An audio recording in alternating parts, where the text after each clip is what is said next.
Hello दोस्तों, स्वागत है आप सभी का ई पार्टिया के करंट अफेयर्स के सेशंस में। आज का हमारा टॉपिक बहुत ही इंपॉर्टेंट है। हम जानने की कोशिश करेंगे नेशनल इमरजेंसी होती क्या है, इसे किस तरीके से प्रोक्लेम करते हैं और इसे किस तरीके से रिवोक किया जाता है। सबसे पहले आइए जानते हैं कि दरअसल इमरजेंसी के प्रावधान है क्या कॉन्स्टिट्यूशन में। The emergency provisions are contained in Part 18 of Indian Constitution from Article 352 to 360. These provisions enable central government to meet any abnormal situation effectively. देखिए, दरअसल जब हम सरकार चलाते हैं, यानी कि जब सेंट्रल गवर्नमेंट सरकार चलाती है, तो कभी कभार ऐसे वायलेंट हादसे हो जाते हैं, सेपरेटिस्ट मूवमेंट्स वगैरह आ जा सकते हैं, या फिर कोई भी इमरजेंसी आ जा सकती है। तब सेंट्रल गवर्नमेंट को चंद स्पेशल पावर्स की बहुत ज़रूरी होती है ताकि वो इंडिया की यूनिटी, इंटीग्रिटी और सॉवरेनिटी को बचाए रख सके। तो इस तरीके के अबनॉर्मल सिचुएशंस में, इमरजेंसी सिचुएशंस में सेंट्रल गवर्नमेंट को चंद पावर्स दिए गए हैं कॉन्स्टिट्यूशन में, जिसे इमरजेंसी पावर्स कहा जाता है। तो ये पार्ट 18 कॉन्स्टिट्यूशन में आर्टिकल 352 से लेकर 360 में पूरे जितने भी आर्टिकल्स हैं, ये सभी इमरजेंसी से डील करते हैं।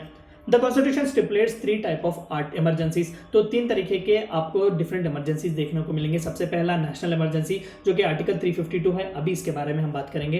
कॉन्स्टिट्यूशनल इमरजेंसी, जिसे प्रेसिडेंट रूल भी कहा जा सकता है, जो कि आर्टिकल 356 डील करता है। और फाइनेंशियल इमरजेंसी आर्टिकल 360। हम अगले के चैप्टर्स में या फिर अगले के वीडियोस में इसके बारे में हम बात करेंगे। तो एज ऑफ नाउ आइए जानते हैं कि नेशनल इमरजेंसी होती क्या है। National emergency that is article 352, बहुत ही इंपॉर्टेंट है, आर्टिकल याद रखना। National emergency that is article 352। It can be declared on basis of war, यानी कि जब इंडिया किसी दूसरे कंट्री के साथ वॉर पे गया है तब डिक्लेयर कर सकते हैं। एक्सटर्नल अग्रेशन, कोई एक्सटर्नल दूसरी कंट्री हमें इन्वेट करने आ रही है। 1962 में चाइना ने एक्सटर्नल अग्रेशन किया हुआ था अरुणाचल प्रदेश में, तो एक्सटर्नल अग्रेशन। और आर्म्ड रेबेलियन, यानी कि इंटरनली बहुत ही डिस्टर्बेंस है। इंटरनल चंद लोगों ने जो है वो कंट्री के खिलाफ साजिश की है, वो उन्होंने आर्म्स लिए हुए हैं, कंट्री के खिलाफ जो है वो काम कर रहे हैं। अब यूनिटी और इंटीग्रिटी को थ्रेट है इंडिया के फ्रॉम विद इन इंडिया।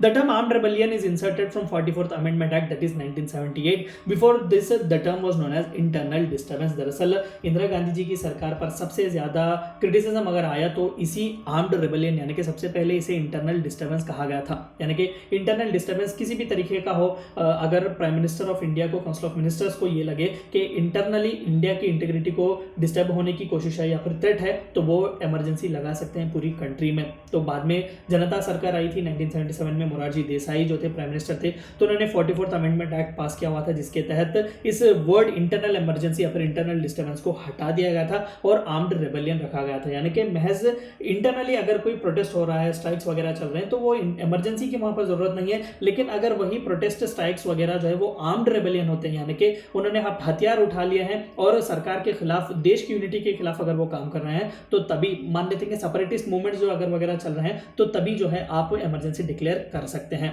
तो बेसिस ऑन वॉर और एक्सटर्नल अग्रेशंस आप एक्सटर्नल इमरजेंसी कहेंगे, आर्म्ड रेबेलियन को आप इंटरनल इमरजेंसी कहेंगे।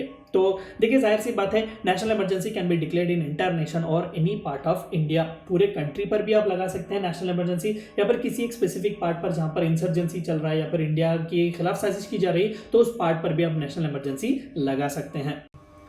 प्रोक्लेमेशन एंड रिवोकेशन, आइए जानते हैं कि प्रोक्लेम किस तरीके से किया जाता है और रिवोक किस तरीके से किया जाता है, यानी कि इसे किस तरीके से विड्रॉ किया जाता है।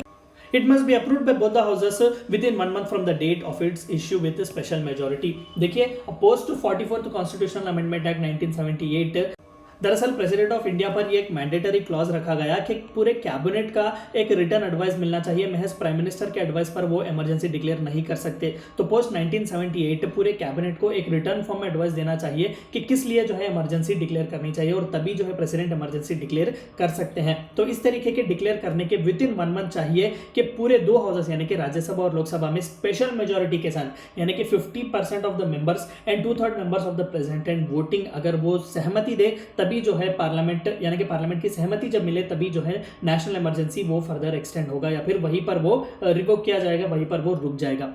If approved by both the houses, the emergency continues for 6 months. अगर दोनों हाउसेस को ये लगा कि नहीं भाई ज़रूरत है इमरजेंसी की, हमने स्पेशल मेजोरिटी के साथ इस रेजोल्यूशन को पास किया, तो 6 महीने के लिए वो एक्सटेंड किया जा सकता है, कंटिन्यू होता है इमरजेंसी 6 महीने के लिए। And can be extended to an indefinite period, indefinitely वो एक्सटेंड किया जा सकता है with approval of parliament for every 6 months, हर 6 महीने में एक बार, अगेन स्पेशल मेजोरिटी के साथ। बोथ लोकसभा और राज्यसभा जो है अगर एक्सेप्ट करें, तो इसी तरीके से इंडेफिनेटली हर 6 महीने में एक बार आप इंडेफिनेटली जो है नेशनल इमरजेंसी बढ़ाते जा सकते हैं।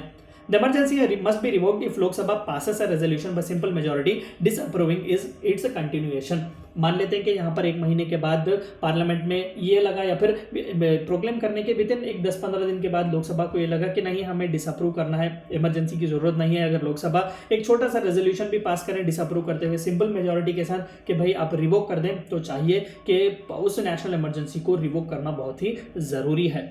तो यहाँ पर भी रिवोकेशन का ऑर्डर जो है या फिर जो एग्जीक्यूटिव ऑर्डर जो है वो प्रेसिडेंट से ही आता है। अगर लोकसभा नहीं, इस तरीके के स्पेशल मेजोरिटी की जरूरत नहीं, अगर एग्जीक्यूटिव ने खुद यानी कि प्राइम मिनिस्टर और उनके कैबिनेट ने ये माना कि रिवोक करना जरूरी है, तो यहाँ पर फिर से पार्लियामेंट के पास आपको जाने की जरूरत नहीं है, एक प्रेसिडेंशियल ऑर्डर रिवोक करने के लिए काफ़ी होगा। तो this is how a national emergency is proclaimed and रिवोकेटेड।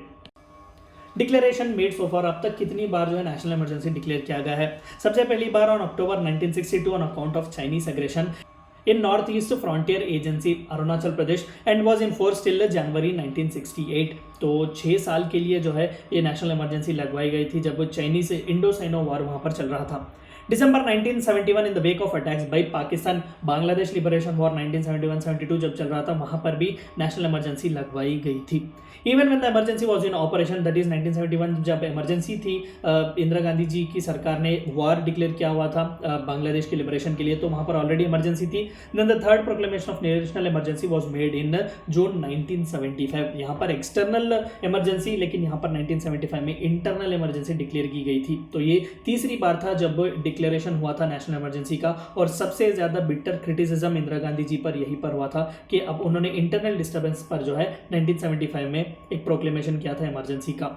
Both the second and third proclamations were revoked in March 1977। Immediately जब इंदिरा गांधी जी की सरकार गिर गई और जनता सरकार आई, मोरारजी देसाई प्राइम मिनिस्टर थे, तो उन्होंने इमीडिएटली इसे रिवोक किया था 1977 में।